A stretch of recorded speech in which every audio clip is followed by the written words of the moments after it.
episode 214. My name is Dave, and I'm joined by Michael. How's it going, Dave? Audacity is a thing that sometimes works. There's someone who's like, you guys still use Audacity? And it's like, yes, this is the one boomer thing that we still use. Yeah. We don't have to. We were actually just talking about it with everything that...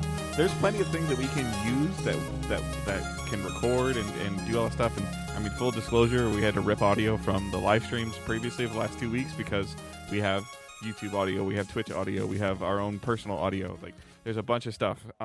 If I wanted to, I could have a separate file to record Michael and myself. Like when I have guests, I do that. Yeah, I do that too when I have guests. Yeah, too. So there's so many different things that we could do. And I say we as in there's so many different things that Angela could handle and just fix and make work because when she gets up at like 5 a.m. We could just drop like 20 different audio sources into our OneDrive and be like, Angela, pick and choose. Pick which one you want.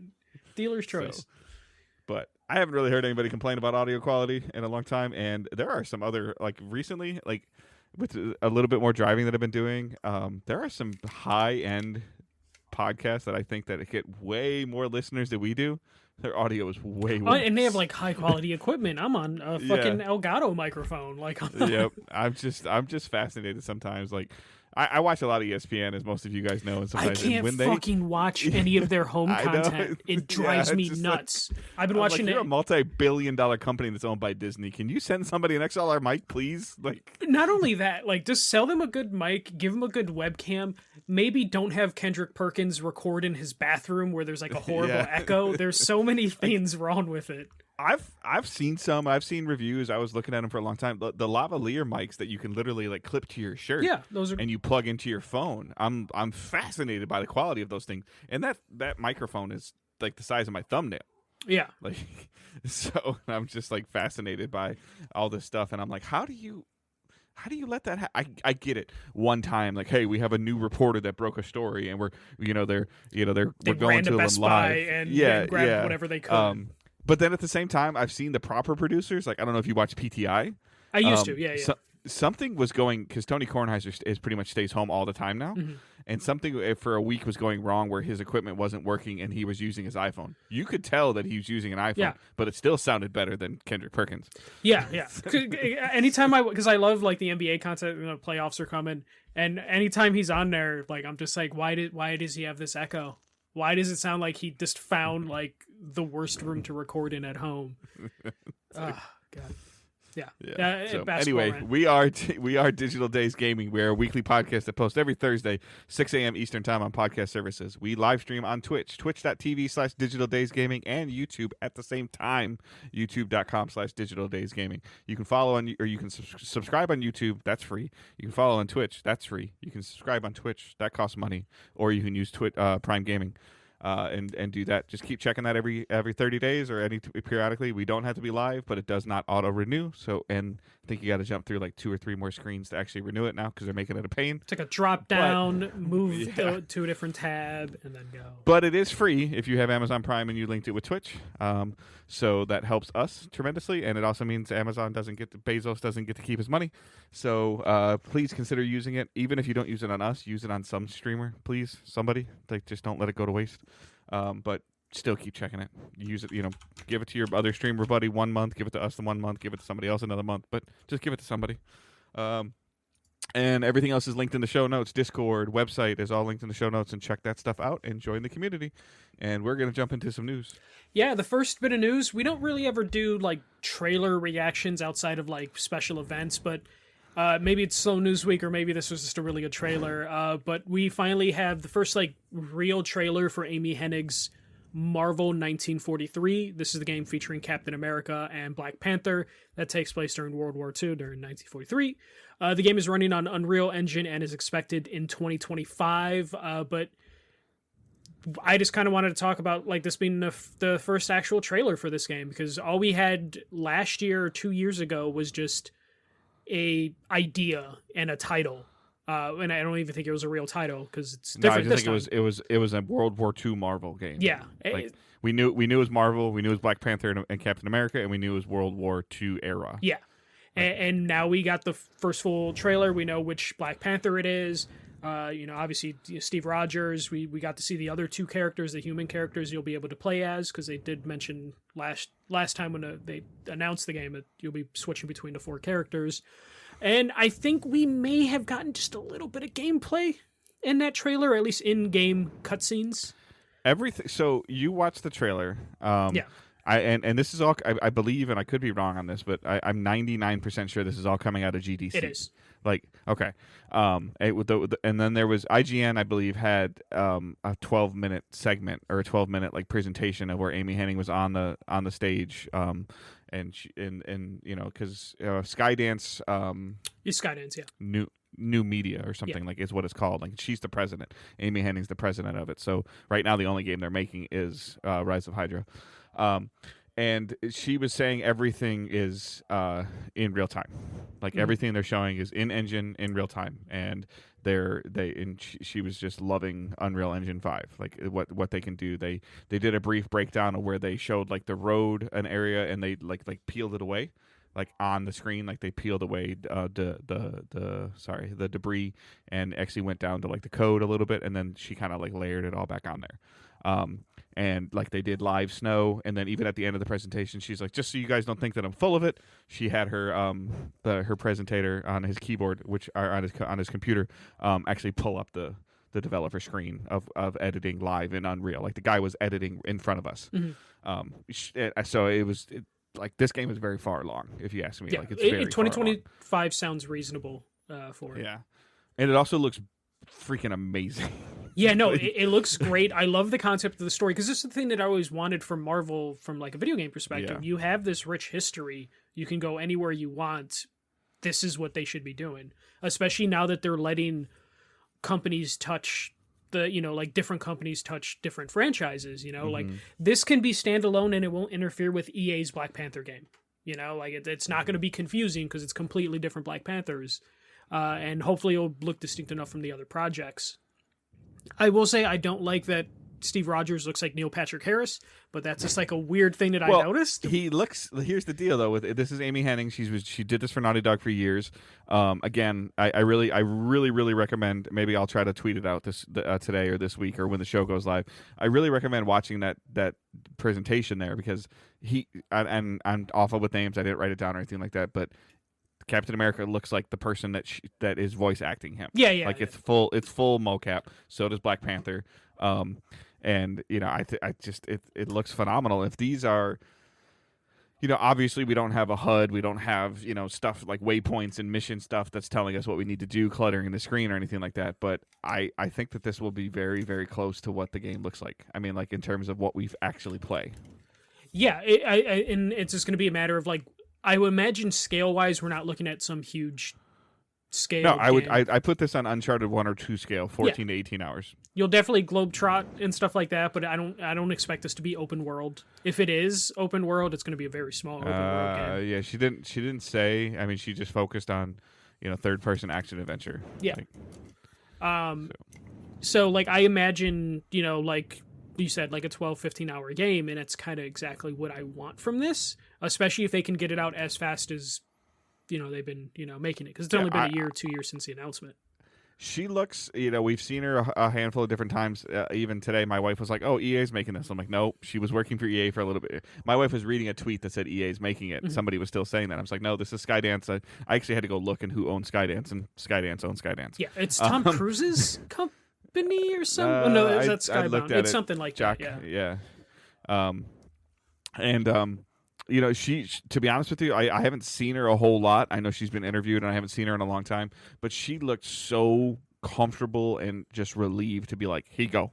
Like this is because she's had so many projects start and stop and fail and cancel and got studios stuck in close that EA cycle for way too long. Yeah, so and I think now that she's like and she's in an engine and you can it appears that she has the creative freedom that she wanted, and she's talking about my goal has been to bridge movies and video games for so long, and she's like, I think we are the closest that we've ever been to doing that, and based on this little 150-second trailer or whatever, like she's not wrong.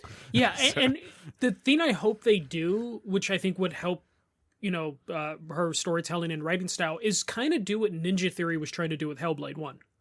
Yeah. Of just like, hey, this can look like the biggest AAA game if we focus it as much as possible onto something. We're not going to go crazy with, like features and make it this giant sprawling world. Let's just focus on the story I don't and need the a mechanics. I don't need a massive skill tree for all 4 of these characters. I don't need, upgrades and going to a vendor and buying, different suits or anything like that. I just want to play I'm very excited to potentially play an Amy Hennig story again. Yeah, it's been a really long time. What, Uncharted 2?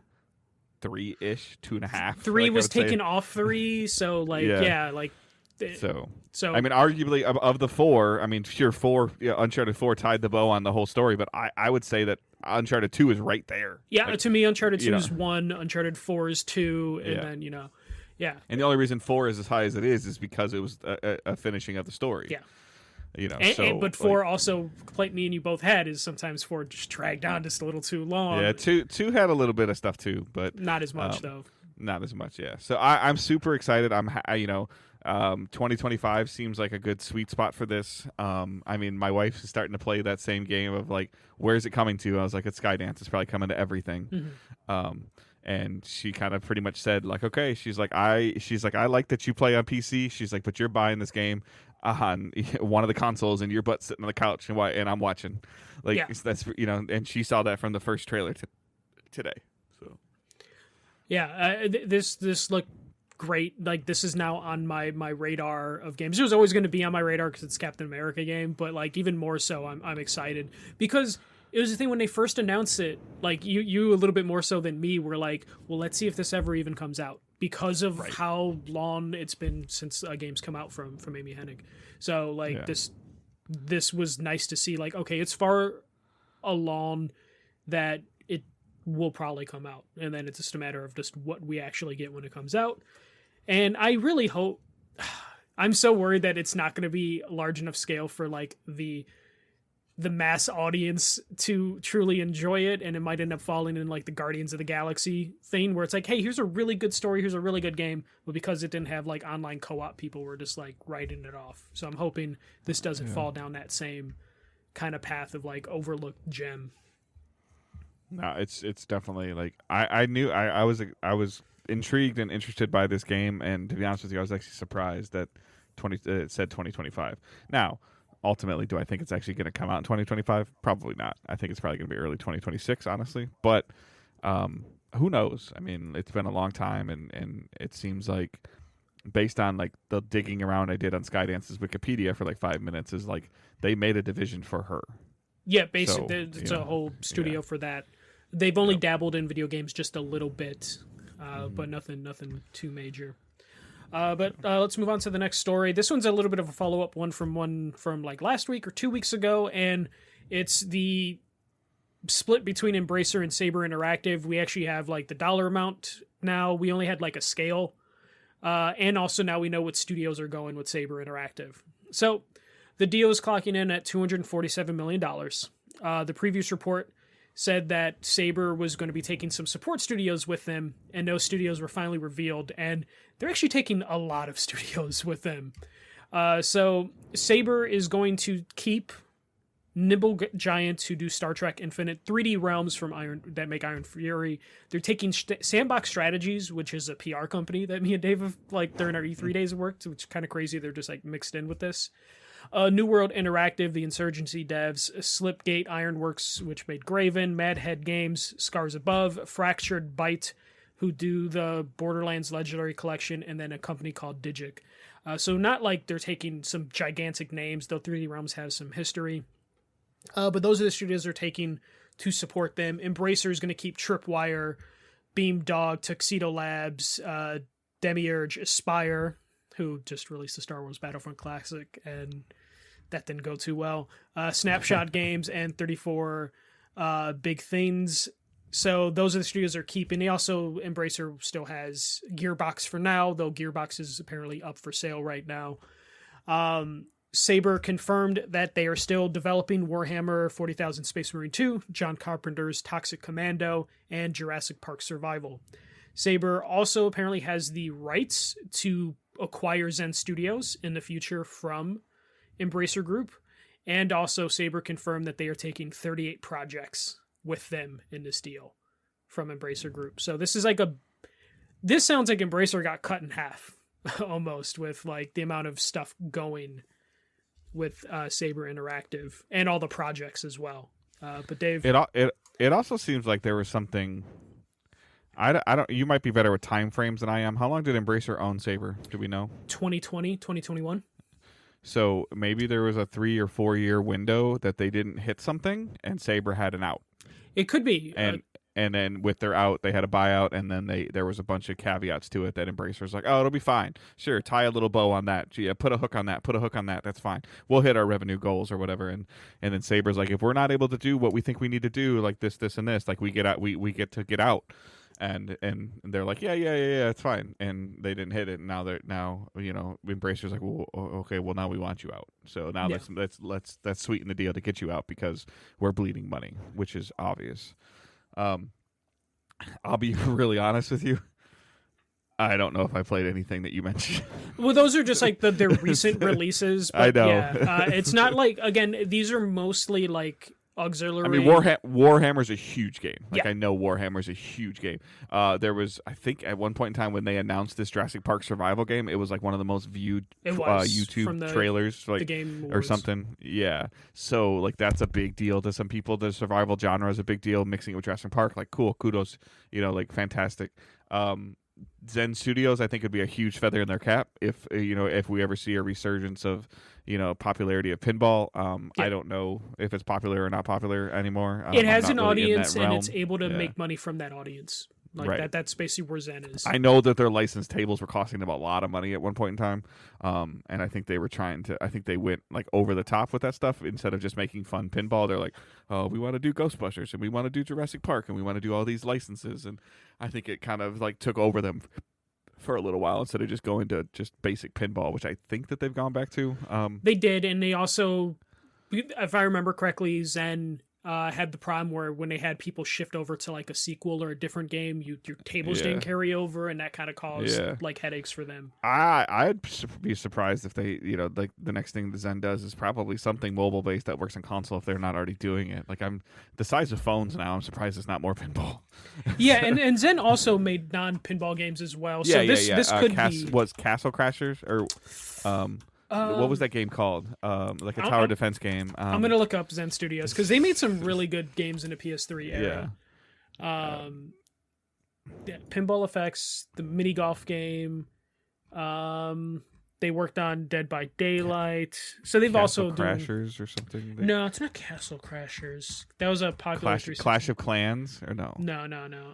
Man, I'm looking it up, Dave. I'm looking it up. I know there's something there, and I can't get the name. So it's just.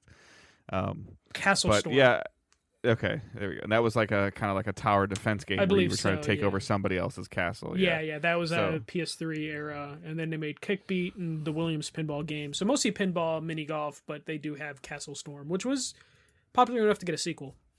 At one point. So I mean that's interesting just to see the contraction of the video game industry, and now I don't even want to call it expansion, more elasticity. Now maybe I don't like this is like an expansion draft situation, Yeah, it's like it's just really interesting, and to see the same week to Skydance to come out and be like, okay, we're going big and we're doing video games and we got the right people and we gave her the right amount of time, and then now Embracer like we're just gobbling everything up, and now they're divvying it off.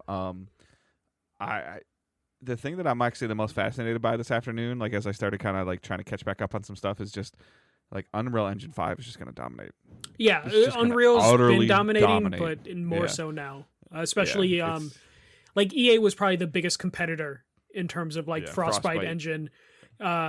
Doing all their games, but even then they're moving some of their games to Unreal Engine. So right, but even with Frostbite, it was within EA's walls. Like they didn't license it out, and Epic's like, whatever. Yeah, if you make a great game, we get a percentage. If you don't, and Unity was never able to scale to that point in terms of like gigantic games.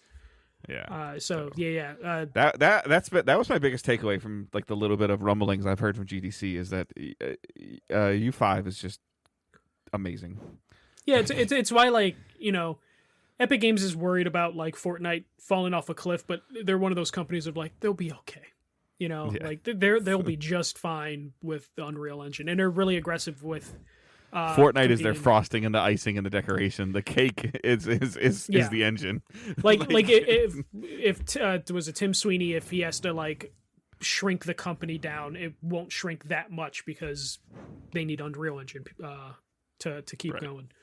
But it is. I love the idea that like Embracer has gotten smaller, but in a way that it has just created a different publisher basically with Saber Interactive. Just like, we're just gonna we have 38 projects. Like we're gonna go. We have our own PR studio now. So it just at least keeps those jobs intact as much as possible. And also it just creates like another publisher, and we kind of need that right now. Honestly, I'm surprised that they still had their own PR. There was a PR firm that they just didn't fold into Embracer and then like get rid of a bunch of people. But kudos to them for keeping it. Yeah, and that's one of those things when I saw like Sandbox Strategies in there, I was just like, wait, that's a PR company. But yeah, they're still going.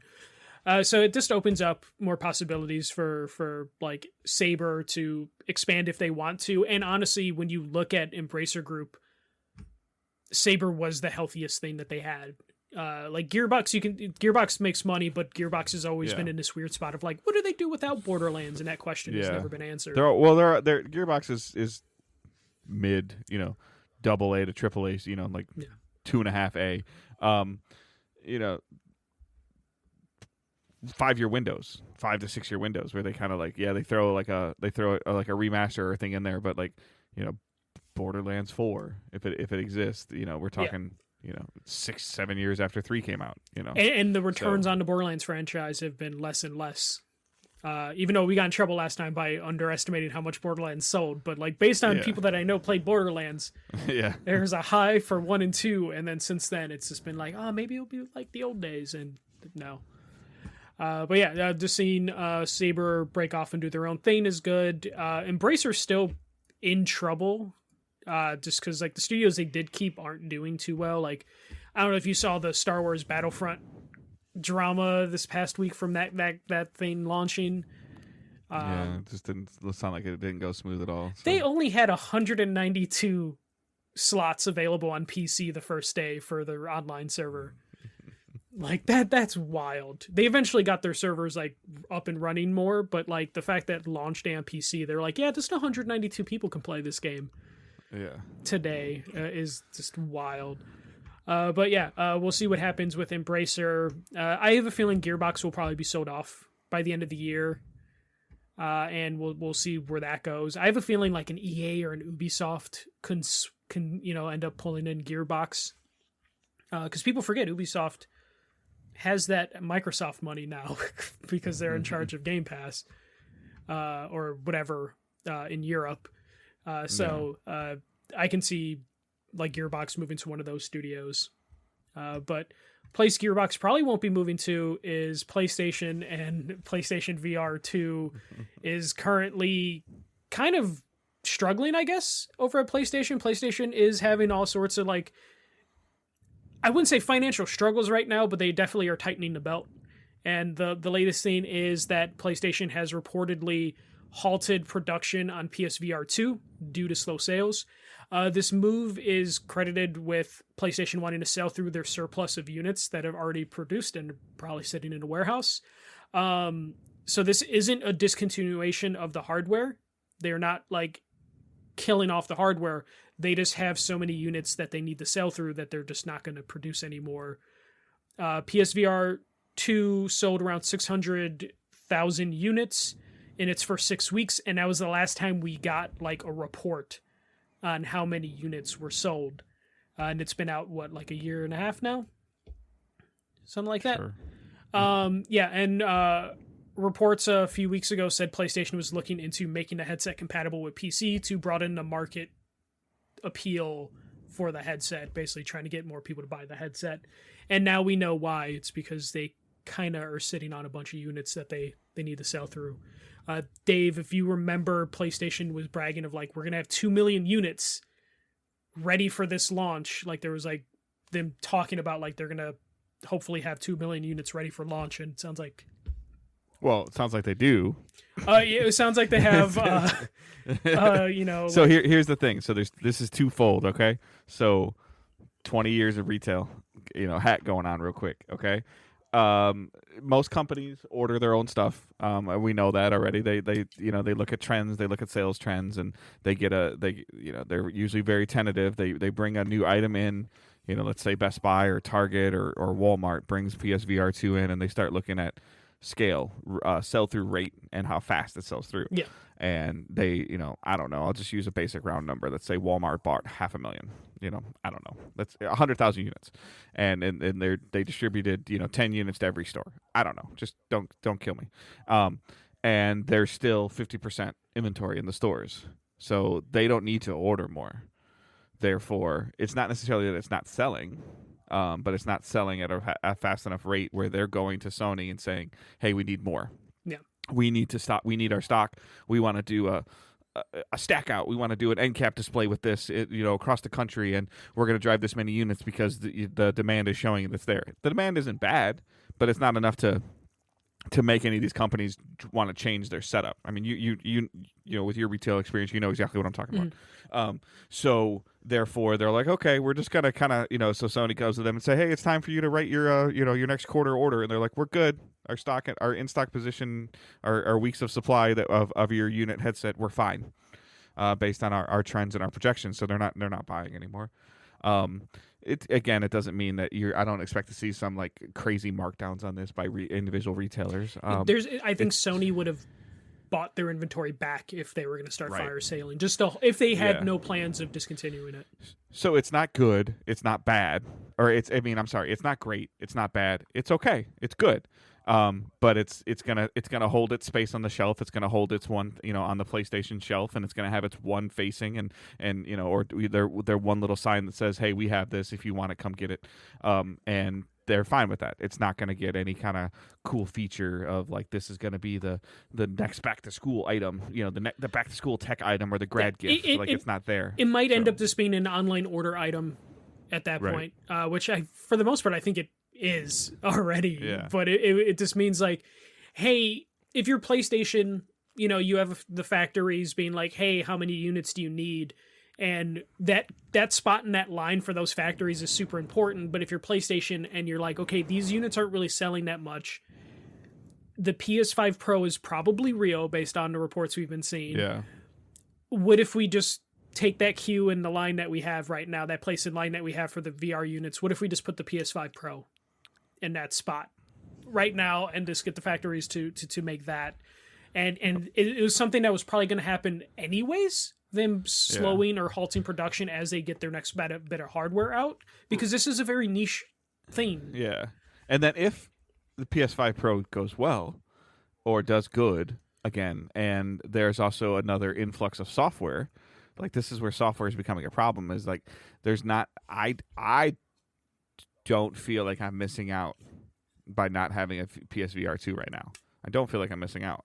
But if they make it compatible with PC, that's going to be a huge feather in the cap for them, and an intrigue for me to want to use it. I'm still looking at Quest. Angela still looks at Beat Saber and sees all the stuff, and she's like, that'd be fun. That might be a nice way for us to, for me to work out a little bit when I'm at home, and like just some basic things, and she's intrigued by it. And I know the Meta Quest, I don't necessarily need to go all the way up to the 3, but I think the Meta Quest 2 can hook to the PC as well. So like again, for me, but there is that little thing that's still lingering out there of those PlayStation Studio stuff, like the Gorilla, Horizon, Call of the Mountain. Like those are things that make it worth it to me potentially to to spend an extra, I don't even know what, $150 on something I can use on my PlayStation 5 and my PC. Yeah. So, especially right now with it costing over $500 right now. This idea of using it just for the PlayStation when when the software is just not there. Yeah, the $150 reference was the difference between Meta Quest 2 and PSVR 2. Okay, but like the idea that like right now, I have a PS5 owner, I have the first headset. Like the idea of dropping $550 or whatever, I think it's like $550 plus tax, dropping that down to use it on the current PSVR 2 library on my PS5 just isn't appealing. Right. For 20 games? Yeah, especially that I already 20 games that are out and maybe on a stretch, 4 of them that you're interested in? Yeah. And when Dave says 20 games, like, we know there are more than 20 games available, but there's like 20 interesting games basically that are new and not just ports of stuff from, PSVR or from Meta or, whatever. So the idea that like they could be coming to PC is something that's very intriguing to me. My PC barely can handle VR, but it would be something that I already want to upgrade my PC. That would probably be the thing that pushed me over the edge of just like, fuck it, I'm upgrading my PC, I'm buying a headset. If they can figure out how to drop the price just a little bit, that'll help a little. But it could be something that, I look into if that PC compatibility comes. And PlayStation, the idea that they're looking into the idea of bringing it to PC means that they know there's an audience on PC that would buy it, and the amount of work that's going to go into it is going to be worth it in the end for them. And this is when we get into the fanboy flame wars of like, if people are going to be pissed off when PSVR 2 comes to PC, those people are going to be idiots, because like that's the only way you're getting new PSVR 2 games at a certain point. Like, PlayStation doesn't seem like they are going to want to invest in PSVR 2 exclusives if they're only coming to PlayStation at this point, because there just isn't an audience for it. Take it for what it's worth. List of PSVR 2 games. I'm using Wikipedia. So Wikipedia has currently there are currently 260 games on this list. Yeah. Supports cross-buy. Games can be played at no additional cost if one owns the PSVR version. Supports cross-play. Game demo also available for free. So there's a yellow background shading on my screen that indicates current/upcoming PSVR 2 exclusives. How many games do you think have that yellow background, Michael, out of the 260? 20.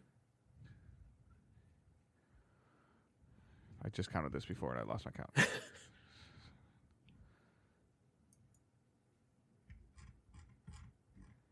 They're just killing it right now. Killing it. 10. 10. Yeah. 10. Okay. Yeah.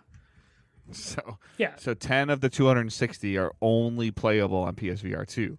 So now when we're talking about the success of PS5, you can point to Miles Morales, Spider-Man 2, Last of Us. You can point to those franchises and be like, why do you have a PlayStation? Oh, because I like this. I like this, this, and this. And I can still play that, and that. I can still play my COD. I can still play Madden. I can play FIFA. I know it's not called FIFA. I can play, I can play Uncharted. I can play Spider-Man. And, I'm like, and now, like, okay, PSVR 2, Before Your Eyes VR, exclusive to PSVR 2. I don't even know what the hell it is. That's one of the 10. Yeah. Break Stuff VR, 2 of the 10. Like, it's Ace of Thunder. It's an Ace Combat Flight Simulator. But, which could be dope. Like, yeah, 100%. But it's $500 dope. No, and that's the thing that, like, that's why they're looking at PC, because they need to get the market out there, and the PC market's probably more willing to jump in at $550 for like 1 or 2 exclusives. But the idea that it could then be compatible with the other VR games on that platform are huge for this. Well, and it doesn't break down the number. It says like the double dagger indicates games that are included both VR and non-VR modes. So of the 260 games, like there are some games on here that are non-VR that can be played without VR. Yeah, which there's always a handful of those, but yeah, it's PSVR 2's in a weird spot right now. But you said it earlier, it's not in a great spot, but it's not in also the worst spot. It's just coasting right now. We'll see if like the PC stuff can come this year. I would say, Dave, if the PC stuff can't come within a year, then the platform's probably dead. Agreed. Yeah, like this by holiday. Yeah, I think holiday this season. It needs. Let's be real. It needs to be PC compatible holiday this season, and realistically, it needs to be $100 cheaper. Yeah, and likely they'll keep it the same price to milk the new people coming in on PC, and then we'll get a price drop. But yeah, I think it desperately needs to be PC compatible by the end of the year, or at least like a timeline of like, hey, I'm not even thinking about it until I know it's PC compatible. Mm-hmm. Yeah, I'm in the same boat. Like, yeah. I might dust off my PSVR 1 headset because I bought that dongle thing a long time ago. I don't even have the dongle. I gotta find where I put it. Yeah, I thought you could get it. Couldn't you get it for free? Yeah, I think you still can get it for free, so you might want to order it. Yeah, I know. just to get it, because that would probably be like an expensive piece of Yeah. peripheral experience stuff. For sure. But yeah, we'll move on to the next story. We're still staying in the PlayStation family, and that is Bungie's Marathon is changing. So IGN reported that Marathon has seen quite a bit of changes behind the scenes, including the director changing hands 9 months ago. So former Valorant game director Joe Ziegler assumed the role last year of director, and with that, some core ideas behind the game may have changed as well. One of those changes being the game has shifted from a custom hero role similar to Destiny and Halo to a hero style game similar to Valorant and Overwatch. Other tidbits from IGN's reporting include the confirmation that Project Matter was completely canceled, and that the MOBA game that they're working on, which I had no idea Destiny or Bungie was working on a MOBA, the Project Gummy Bears, has been put on hold. I think this is the ZeniMax investment. The ZeniMax? Or not, I'm saying NetEase. NetEase, yeah, there you go. Yeah, I'm sorry. The NetEase, I think, is the MOBA. Which would make sense. But it's just put on hold, which it feels like it's been forever on hold. Because they put a lot of money into it, so Yeah. they can't cancel it because they got to pay that money back, and they don't have it. Yeah. So,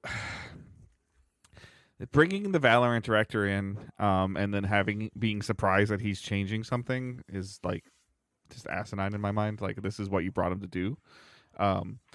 So I think you can speak to this probably a little bit better than I can, just because you've played more Overwatch. And but Valorant. Essentially the difference is I guess I can break this down in almost like a Rainbow Six Siege mode. Is you're selecting an operator instead of building your own custom style character that you can kind of do your own thing your own way with. Correct. Within parameters. Yes. You don't have selectable parameters for a hero. Yeah, it's basically like, hey, here are the defined characters. Your class. Yeah, class, and the customization options are just going to be costumes, basically. Right. Is how Valorant does it and how Overwatch does it. Yeah. As opposed to the custom hero thing, which is what Destiny does. You decorate your Guardian, and it's a nameless Guardian because it's your Guardian. And Halo does it where everyone's wearing Master Chief armor, and they're all different colors based on what you wanted those colors to be. Right. And different guns and different setups Yeah. and different, My understanding of Overwatch is if you select Reaper, You have are Reaper's locked. guns. You're locked into X loadout. Yeah, you have So- his abilities, but that they're static abilities. Yeah. So I guess that's not a huge surprise to me. I don't really know. I guess ultimately, you can do an extraction shooter, which is what they've been talking about. They've said that Marathon is an extraction shooter, so I think that would be really hard to walk back at this point in time. It's the reporting confirmed that it's still an extraction shooter. Yeah. So it's just if anything, it's gonna. I almost feel like it makes it slightly harder to do monetization, to an extent. But it also makes it easier to not necessarily like overflow it, I guess. It's easier to battle pass the game. So and then them canceling Matter, that's not a huge, I guess that's not necessarily a huge shock to me. And then putting Gummy Bears on hold is not a shock to me either, because they're desperately trying to keep Sony away. Yeah, as much as they can while still being owned by Sony. Right. But the rumor is if they don't hit a certain mark, the Sony's board gets to take over. And there's been a whole bunch of discussion based on this article coming out. This article came out the same day that they revealed a small content thing I'm sorry, and let me backtrack.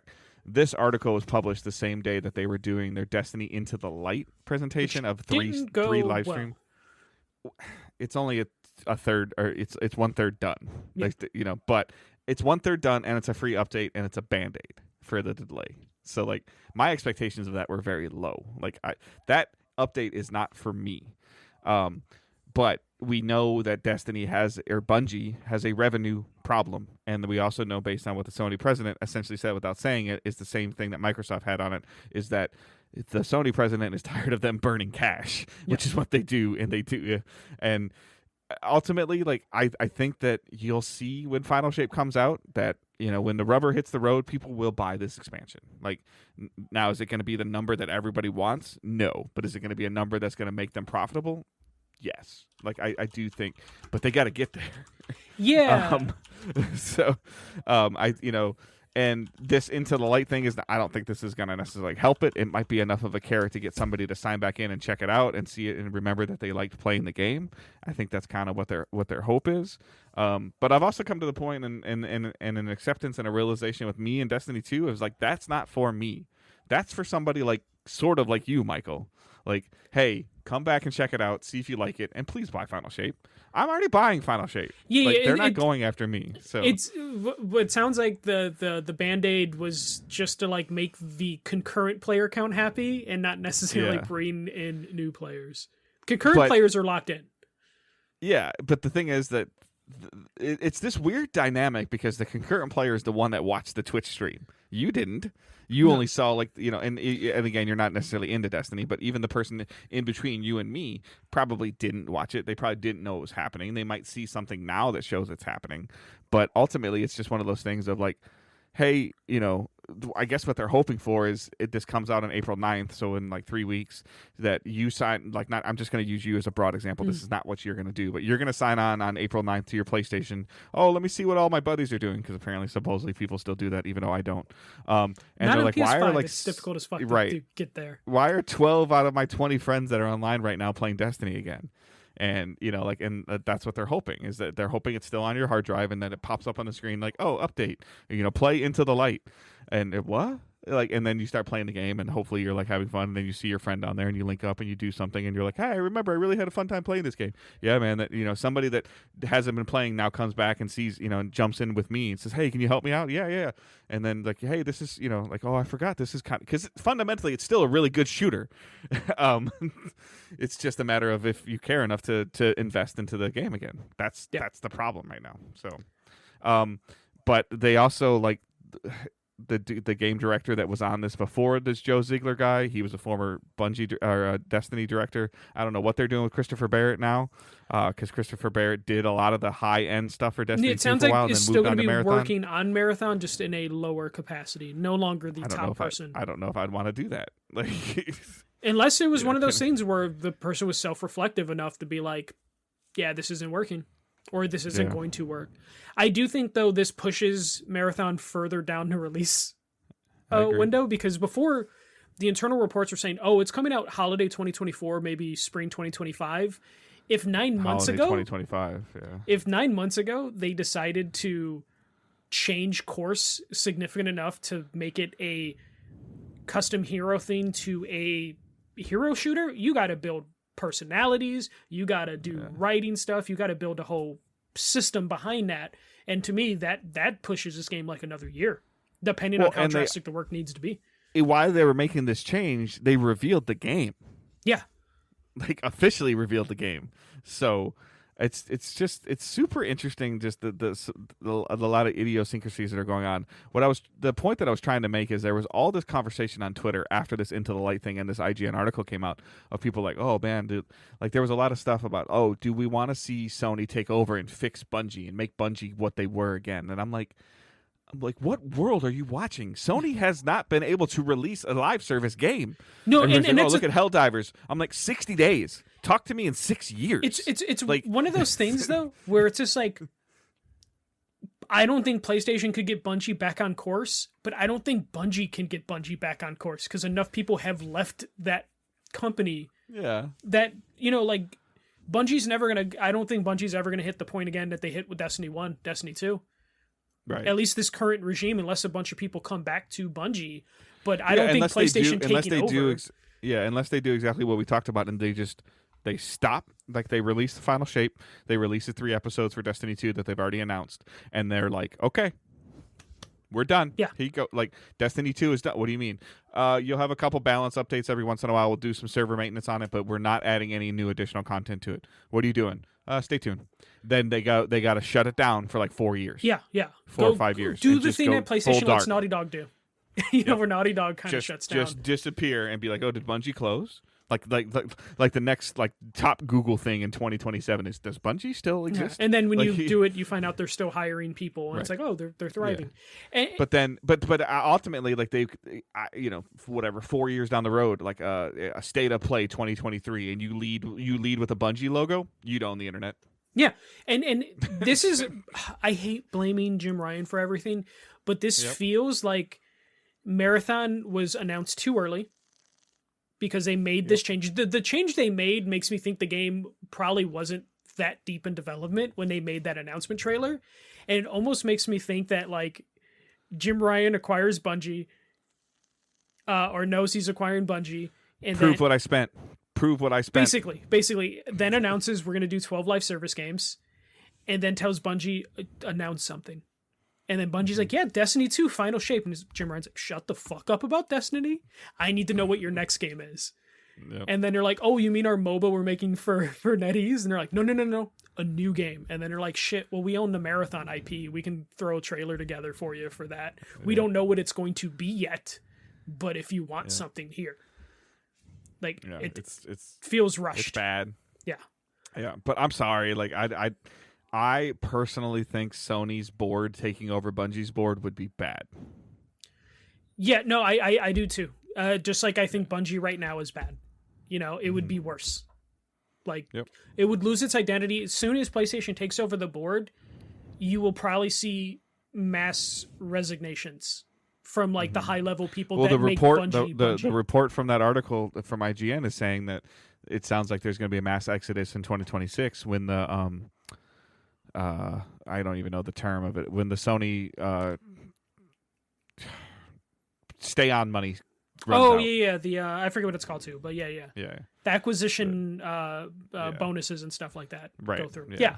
Retention. There That's the word. There's definitely going to be those people because that always happens. Like you get paid, you basically stay there to get paid. That's when I think that if you like. That's when I think somebody like Luke Smith will be like, I'm done. Yeah, like, and that's the thing. As an example, I'm not saying whether you like Luke Smith or don't like Luke Smith, whatever. He's like the Destiny director, franchise director. He doesn't mess with the games, but he messes with the whole franchise, and he's has his fingers on his the game. name. Yeah, which means he's important or Pete enough. Parson walks away. Yeah, like that. Like if Parson walks away, like that's when it's like okay, like. And the only reason someone that high up will stay after the retention period finishes is if Bungie's still in charge of Bungie. If PlayStation's in charge of Bungie, you have even less reason to be like, well, why am I going to even be here? And I already got paid. Yep. Like I'm leaving. Yep. So that Bungie's going to be in a weird spot. And if you're PlayStation's current president, yes, you have the option to take over Bungie, but you hope it never comes to that, because as soon as that happens, like it failed, and at that point, you just bought a name. I tweeted it this week. It won't be Bungie. That's what I mean. You at that point you bought a name. It's like when the two heads of Infinity Ward left, and they they made Respawn. Or it's what Microsoft did to Rare. Yeah. You bought a name, and that name has cachet, but at a certain point, like I would say Rare's name has more cachet now than whatever Bungie would be if they got taken over. I agree. Because it would just be a sad story. It would be like, oh shit. It would basically be like, oh, a company finally defeated Bungie, one of the most resilient companies. But it'll probably spawn a hell of a lot of cool studios. But yeah, that's all I had for news. So hopefully we get something. I think PlayStation needs a state of play to bring us some good PlayStation news. It's been kind of doom and gloom. Yeah. All right. So what we're playing and watching. I haven't really I've been messing around a little bit with Destiny. Just kind of their Guardian games, the class versus class event, their spring Easter event or whatever's been going on right now. It's the one I like the most because I think it makes my character look the most like a Power Ranger. Mm-hmm. So I enjoy playing that. Just do you do like kind of messing with that moves and like the punching moves. Yeah, sometimes I spent some of my own money on Destiny this time too, so contributing to their revenue cause. Okay, you're just like, I got to give Bungie some money because I need them to survive. $1 a day keeps Jim Ryan away. I when they make cool stuff, I like to buy it. So like that, that's something I enjoy. So, so that's really kind of all I've been playing. I'm still trying to find something. Like I don't know. Do you think that I would like Dragon's Dogma? No, I don't think you would like any sort of fantasy RPG. Okay. Yeah, I've been trying to find some. MLB The Show came out. I don't care. I don't either. Like, it's so funny. Yeah, I was like, oh, it came out. I was like, I should go download that. Oh, I have it on Game Pass. I should download that, and I haven't. And I still haven't played. I need to move my Xbox back into my living room. Is what I need to do. But I still haven't played Immortals that I bought for like $8 off Xbox. But watching. So today when we got home, I did fall asleep during the second one, but that's just because I'm tired. Angela and I and Owen watched X-Men 97. Oh, cool. We're gonna probably start that this weekend. Yeah, there's only 2 episodes, so it looks cool. There's definitely some different twists that they're doing with it. I'd be curious. I need to rewatch the second episode because I think the first one was more like, hey, we exist. Here's all the characters. Here's what they do. Here's kind of what's going on. And then the second one kind of got into the story. Mm-hmm. And that's when I like kind of just dozed just because I've had a long week. And I'm old.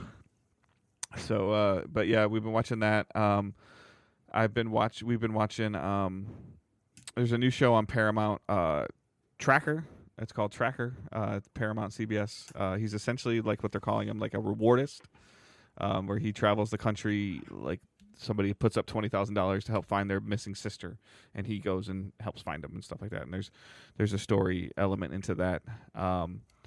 And then this week, Angela and we watched season 1 and season 2 on Amazon Prime of Reacher. Oh, okay. Yeah, which is based on books, and again, I'm also terrible with actors' names. Everybody knows, but there's just giant, allegedly this giant of a man that's like a former military that it gets into some of these weird situations. It's a very highly rated show on Prime. It's very there's a lot of fighting in it, and a lot of like very interesting ways that people are killed and bones are broken. So it's very entertaining, very much just 45 to 50 minute episodes of 8 episodes, and just hardcore like Walker Texas Ranger. Yeah, just telling a very cool story. Lots of Angela keeps calling it modern day Rambo. Yeah, no, that's probably more fitting. I really liked it though. Like it's funny because I it's always interesting just to see how like they use camera angles and stuff like that. Because I was like, okay, this guy looks big. And no, apparently Angela, he's actually like a big dude. Yeah, but he's like 6'2". For Hollywood, that's actually big. I know. Tom Cruise is like 5'5" and last played Jack Reacher. Yeah. Like, yeah. I haven't watched those. I'm kind of interested in watching those, but a little bit that my wife has read, like the author of the Reacher, like of the stuff, is like that's fine. He's more involved in this one. Because Tom Cruise is his Reacher, and he always pictured the guy that's currently playing him. I think the coolest part of the show was when the character Reacher went up to and kicked a car and activated the airbag. Like he kicked the front of the car. It's fine. Like I was more intrigued by the story and seeing how like it's almost like kind of one of those like murder mysteries. Like how does everything tie together? And it it was cool. So just how they figure things out and do stuff. But that was, I think we ended up watching all of season 2 on Sunday. So because just haven't really wanted to move off the couch. But that's kind of what we've been playing and watching. That's what I've been playing and watching. Yeah, for me, it's just been I'm platinuming Sly Cooper tonight after we record. I'm on the last chapter for the Sly Cooper 2, and then I'm going to start X-Men Origins Wolverine. I've just been kind of like organizing my collectible obsession stuff, my video game stuff, and like logging that. Trying to figure out where to make cuts in my video game collection, just to keep the amount of stuff that I have acquired low, and also just eyeballing future acquisitions as well, but so not too much. It has been kind of great going back to like Sly Cooper. I think I talked about it last week, just going back to like simpler games, watching developers, like we're talking about like a PS2 game able to do so much with so little resources, and that's just been very refreshing after playing like all these gigantic games, going back to something simpler. I'm looking forward to going back to X-Men Origins Wolverine. Though after playing this, I'm kind of tempted to just jump into Sly 3 or the Infamous games and try and get platinums for all the Sucker Punch games. Because just playing through the Sly Cooper games just made me realize, like, Sucker Punch is such a great studio. Like, they're not like a Naughty Dog where their games are gonna like blow your mind when they get released, but when they actually do release a game, it's like, this is really good. This is really solid stuff. So I've just been messing around with that sort of thing, and then still going through the original X-Men cartoon here and there. I fell down a rabbit hole. I didn't realize that Bar Rescue was on Paramount Plus, which I get through Amazon. So I fell down that hole where I'm just like, shit. Thinking back to old E3 days, just watching Bar Rescue. Because I've learned... We watched a lot of that during the pandemic, for the record. I did too, yeah. I watched a ton of that. And then Bar Rescue was always one of those shows where no matter where I travel in the country, if you go to a hotel... you can find Bar Rescue on the TV. It just seems like one of those scenes that's just always on TV. So I will say that Bar Rescue has not necessarily forced me, but intrigued me to expand some of my drinking palate in terms of like when I go somewhere for like a cocktail, or I'd be more, watching them make a drink. I'm like, I might like something like that. So then I start paying more attention to how ingredients are mixed, and I would try something that I've never tried or hadn't tried before. So yeah. It still hasn't gotten me interested in beer. I still think beer is nasty. No, I'm not. Yeah. You're talking about like cocktails. Yeah. Okay. Yep. Yeah. Like mixed drinks, cocktails, like different kind of. Not to the point of where like they smoke them or put them out of a test tube. Or yeah, if like I ever order a drink and they like light smoke into a cup and then like, oh no, you got to do this. I'm walking out. I'm not tipping. But I'm just more apt to like, oh, this mixed with this with pineapple juice and liqueur. Okay. Like, yeah. Like, I usually I already had that like palate for drinks like that. Yeah. So this Bar Rescue just makes me just like I like ordering food, eating that food, and then seeing like some disgusting kitchen and Bar Rescue and be like, oh, I ordered this food from a bar, and just hoping and praying that my food wasn't treated like that. But yeah, no, just watching a lot of random stuff and just looking at video games that I want to buy. But yeah, that's it's very dangerous when you bonused a couple weeks ago and you're just like, my bonus problem has been gym shoes and hats. Yeah, I luckily did the thing where I allocated a certain amount of money of that bonus to stupid shit. And I specifically told Sarah, I'm like, hey, I'm going to spend like this much money on dumb things. And she's like, yeah, no, as long as you're going to like save the rest of the money, you're good. And I've been really good. And I'm close to that cap on dumb purchases that I set for myself. And I'm just trying to stretch like that last little bit of money as I look at like random eBay purchases of just like, oh, I might be able to get this with the little bit of bonus money I put away. But my wife's kind of been like, okay, you're done with Jordans and hats for a little while. So yeah. No, luckily, like I set those boundaries ahead of time in terms of like telling myself like, hey, you are only allowed to spend this much money on dumb things. But now that I'm getting towards the end of that, I'm just like, damn it. So have you, Notorious Bud Gaming asked you, he's my barber. You have a barber? I do. So, uh-huh. He takes care of my beard and my bald head. Okay. So yeah, like for the record, you need a barber based on what I'm seeing you do with your headset today. I got a bad haircut a couple weeks ago, and I need to get it fixed. If you had a barber, you wouldn't have a bad haircut. I do have a barber. I tried something different. It involves too much maintenance, so I got to go back. I haven't been, but have you been watching Invincible? I started the new season, but I haven't got to the halfway point. I know it just came back. Okay. Yeah, because he was just asking. I probably need to check it out. So, but yeah, Invincible's really good. It's the same thing I run into a lot of shows. I hate shows with mid-season finales. And Invincible had a mid-season finale, and I'm just like, fuck it, I'm waiting till the show's over. Yeah. So let's jump into some of our questions and comments using hashtag #AshDigitalDays. I think Angela will get on my case if I don't do this. So based on X-Men 97 releasing today, what is your favorite 90s cartoon? Oh, I didn't see that. No, she didn't, because she just told it to me. Oh, okay. And then she threatened to. I was like, "Yeah, we probably won't answer that. Mike already has questions in there." She's like, "No, I'm gonna go in the document myself and add it." It would probably be so I'm gonna just say 3 shows. It's gonna be Spider-Man #1, like the Spider-Man 90s cartoon. The X-Men cartoon is #2, and then #3 is Hey Arnold. So. Okay. Like the Spider-Man cartoon was so damn good. Like I don't know if you watched that growing up. I'm sure I did. Yeah, parts of it. It connected to the X-Men animated show as well. Yeah, there were some crossovers. I'm having a little bit of a hard time with this just because my memory of that time frame is rough. But I definitely enjoyed like the Darkwing Ducks and the like I mean even Tailspin. I liked kind of like those, so late those 80s, style early cartoons. 90s. Yeah. And then I don't really I didn't mind like the Doug and the Rugrats. I didn't necessarily get into Hey Arnold. Yeah. I think I should probably go back and Roscoe's Modern Life. I think I'd get a lot more kick out of it now. Yeah, Rocco hits so much better as an adult than it did back then. Same thing with like Angry Beavers. Like those. Yeah. I tried to watch more. clips of Ren and Stimpy, and I'm like, okay, I hated this as much as I did then. Yeah, so. Ren and Stimpy does not grow with time. So. But Rocco's, I think Rocco's would be it would be up there definitely. For Rugrats sure, also hits as you get older. Not like what's going on with the kids, but like analyzing the fucked up lives of the adults in that show. I'm just like, oh man, this is depressing. Yeah. But yeah. So. All right. So Branham asks, Chucky and Tommy if are pieces of shit.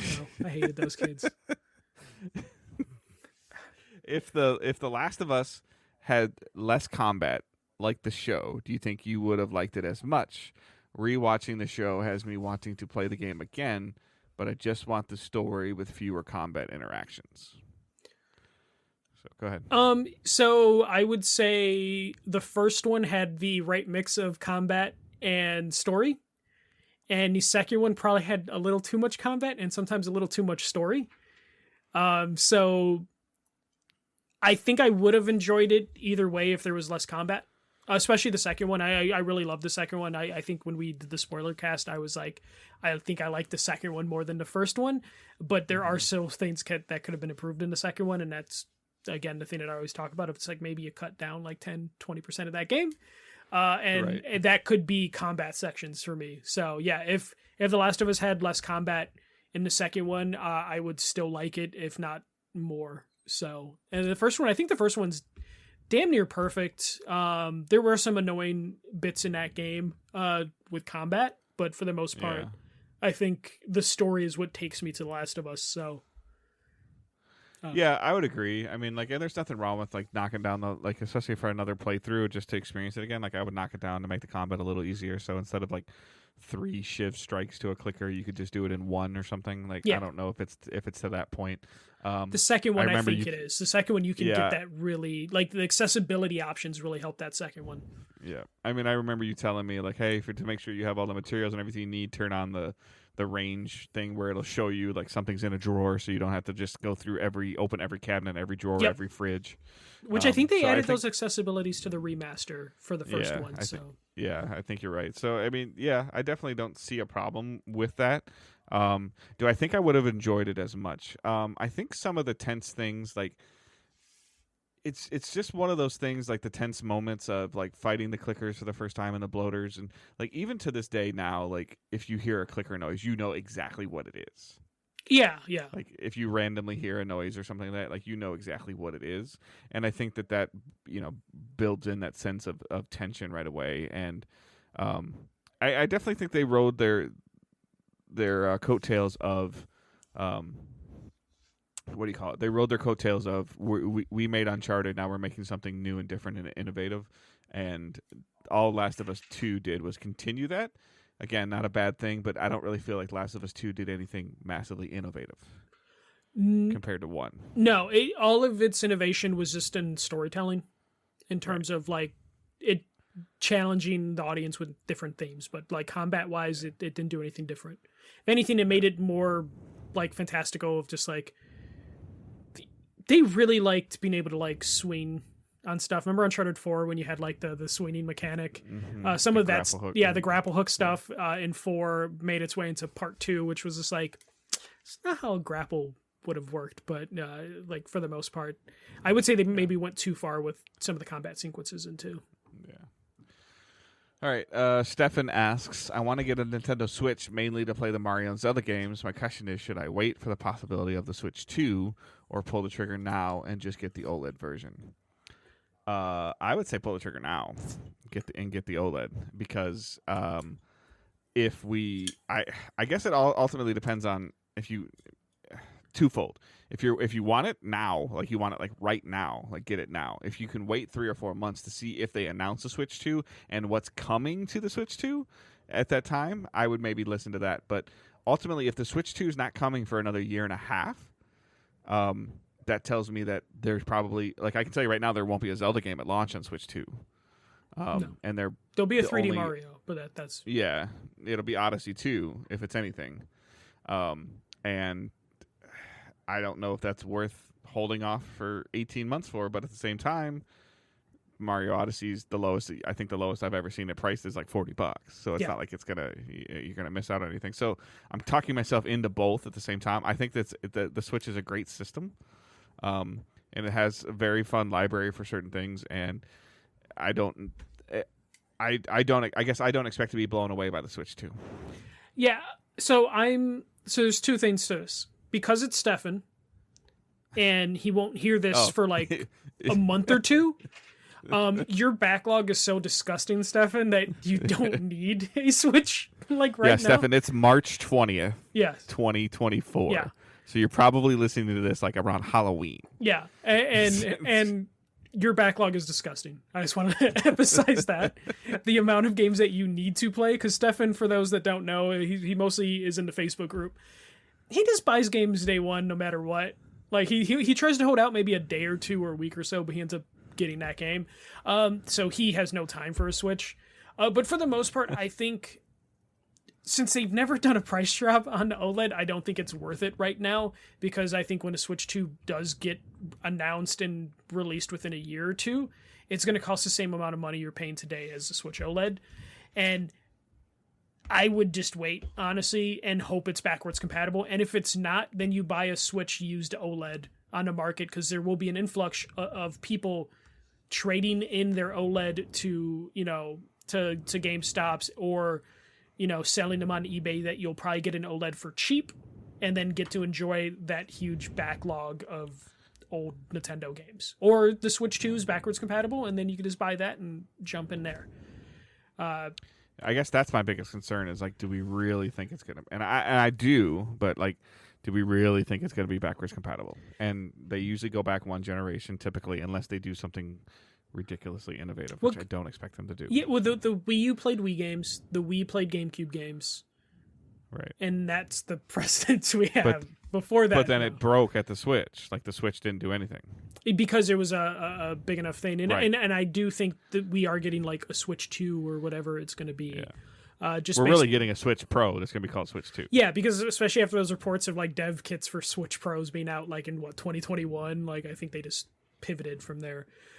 So I would wait, like Dave said, a couple months to see if they announce it. I would honestly wait through the holidays to see if they announce a Switch 2. Wow, okay. Just because I just feel like there's a lot of fantastic Mario and Zelda games on the Switch right now. There is right now, but I would say, like, if you're buying a brand new OLED Switch, it's going to still cost you like $350, and at that point, like, just wait to see what the Switch 2 is going to be, and it's probably going to be like $300 to $400, and hope it's backwards compatible. Right. That's just me, though. All right. I don't know if I can answer this question, so I want you to take this question. I want you to read it twofold, because it's a lot of words, and I don't really think I can answer this. Okay. Randy asks, a little background first. My wife is a gamer. She mainly plays on PC and has access to a PS4, PS5, Xbox Series S, and Switch. Lucky. Normally, she plays games like The Sims, the Tycoon games like Roller Coaster Tycoon and Zoo Tycoon. She plays Mario, Pokemon, and the old Zelda games. Most recently, she's been playing My Time at Sandrock and Medieval Dynasty. I don't know what those games are. But now she wants to try, or wants new games to try. Any suggestions? We want new experiences, or she wants new experiences, but not something completely out of left field like Madden. She was thinking about Skyrim and or The Witcher 3. So I did ask the expert, which is my fiance, Sarah, who also, she likes the Sim games and the Roller Coaster Tycoons games, but she also loves, like, Skyrim and, like, RPGs and, like, Final Fantasy 14. And she suggested, don't do The Witcher, because The Witcher 3, it's kind of hard to jump into that one. And then the CD Projekt Red gameplay style is kind of rough. Like, you have to be used to kind of clunky controls to get into The Witcher 3. They fix those controls as much as possible, but from jumping from The Sims to Witcher 3 is like a big ask for anybody. Skyrim actually would be a good thing to jump into. The combat's not crazy difficult. In terms of just, again, going with the idea that you're jumping from The Sims to like the roller coaster tycoon games, Skyrim isn't like gonna throw you off too much. And also a game to jump into would be like Baldur's Gate 3, because it is like it's a D&D sim. You don't really need to know the previous entries in that franchise. It's pretty standalone to enjoy it. And it's got top-down view. It's turn-based, so you'll kind of have that feel of, the combat's not going to be rushing you too badly, because it's not, like real time or anything like that. So Baldur's Gate 3 would be a good way to do it, because you can take your time during combat sequences and strategize, which would be helpful if you're, on PC and you're already used to keyboard and mouse. You can go to like the Dragon Age games, especially on PC. Those are great to play on PC, especially if you go back to like the first Dragon Age, second Dragon Age, and all that stuff. So those are also good things to try. Honestly, if you want to go Final Fantasy 14, which just launched on Xbox, it's an MMO, but it's a really casual thing, and there's so many different things to do in Final Fantasy 14. Like you could just go into hardcore like dungeon modes. You could just be there for the story sequences, or you could just be into crafting and have a lot of fun. You can play up to like level 60 or 80 for free 70, right now? I think. Yeah, might be 70, something. And up to like the first 3 expansions. Like you don't have to put money down until you hit level 70. So then you can spend some time in there and decide if you really are enjoying it or liking it, and just play. I mean, me personally, the little bit of time that I've dabbled with it, I felt like it's been a little bit more keyboard and mouse centric. But if you've been playing The Sims a lot and some of that other stuff, you probably have, and Tycoon, you probably maybe are doing keyboard and mouse. Yeah, no, that's what I'm saying. If you're doing Sims, you're definitely keyboard and mouse. And again, there's so many different things you can do in Final Fantasy 14. You can find your thing. Like, I got addicted to like the gambling in Final Fantasy 14, like the casino games. It's not real money. It's just like in-game stuff. Yeah. But like I ended up falling into that like hole for a little bit, where I was just like, oh, I'm actually like into like all these weird little carnival games that they have. So like Final Fantasy 14 isn't like a bad option. It is a big ask because eventually you will have to subscribe to it, but I would recommend just giving that a trial run. And the controller controls are actually pretty good. Like, you can map the buttons to wherever you want. And if you were playing on console, you can use keyboard and mouse as well. So, and of course it's on PC. So yeah, I would recommend any of those games. I'm trying to think of anything else. But because Skyrim and Witcher 3 were mentioned, I kind of stuck with recommendations in that realm. I just wouldn't recommend Witcher 3. I love Witcher 3. I thought it was like a perfect 10 out of 10 when I played it back in the day, but I also don't know if just jumping into The Witcher 3 and you're not used to those kind of games is like the right option. Right. Yeah, definitely. I mean, I know you've steered me away from it a couple times, even when I've been thinking about it for like $10. You're like, just don't. Yeah, I'm just like, as soon as you get to like the romance options, I feel like you're just gonna be like, yeah, I'm just not really that into this part of the game. So, all right. Yep. Those are our questions for the week. So thank you guys for sending those questions in. By the way, I just looked on the Facebook group as well, and Robert Cartwright did get on him about his backlog. So okay, don't buy it. You're never going to play it. Yeah. So for the Switch, for Stefan. So Stefan, when you hear this in 2025, you can comment later. Yeah. So. He did marathon the podcast. I think he's only 20 episodes behind now. Yeah, that's still like 6 months. Yeah. We got to take another couple weeks off. Yeah. Summer break. Yeah, for Stefan. Yeah. Stefan break. Yeah. All right, that's our show for this week. Again, you can check us out on Twitter at Digital Days Pod. You can check out Michael at The First MJC. You can check out myself at Good Dave Hunt. Facebook group and Discord server are there. Patreon is there as well if you want to support us, or there's a PayPal link. So please be sure to check those out. Support if you can. As always, subscribing to the show is typically free on podcast platforms. Leaving a review is super helpful. Subscribing on Twitch if you can is also helpful. And I hope everyone has a great week, and we'll talk to you guys next week. Get out there, have fun. keep moving forward. I was like, did you almost forget your catchphrase? Don't be a dick. Maybe.